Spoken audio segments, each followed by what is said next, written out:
নমস্কার। কবি সুনীল গঙ্গোপাধ্যায়ের কবিতা কেউ কথা রাখেনি।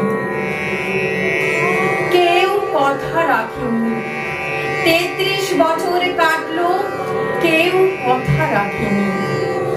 ছেলেবেলায় বষ্টমী তার আগমনী গান হঠাৎ থামিয়ে বলেছিল, শুক্লা দ্বাদশীর দিন অন্তরাটুকু শুনিয়ে যাবে। তারপর কত চন্দ্রভূক অমাবস্যা এসে চলে গেল, কিন্তু সেই বষ্টমী আর এলো না।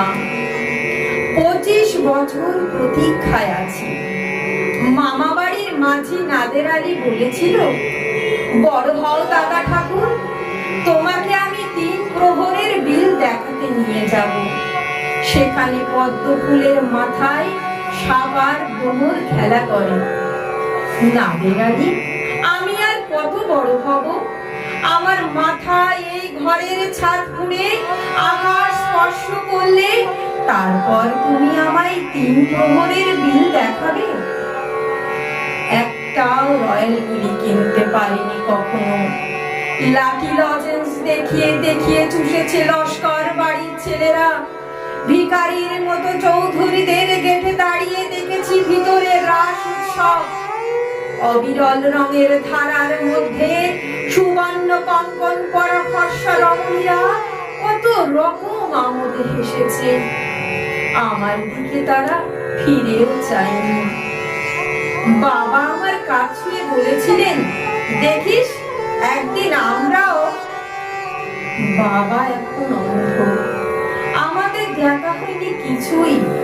সেই রয়্যাল গুলি, সেই লাঠি লজেন্স, সেই রাস উৎসব আমায় কেউ ফিরিয়ে দেবে না।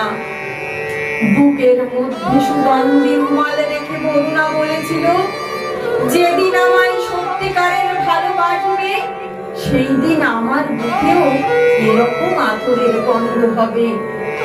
ভালোবাসার জন্য আমি হাতের মুঠোয় প্রাণ নিয়েছি। দুরন্ত ষাঁড়ের চোখে বেঁধেছি লাল কাপড়।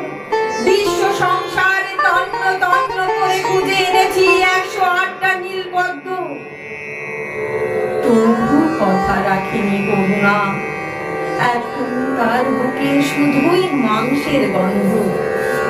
এখনো সে যে কোনো নারী। কেউ কথা রাখেনি। ৩৩ বছর কাটলো, কেউ কথা রাখে না। নমস্কার।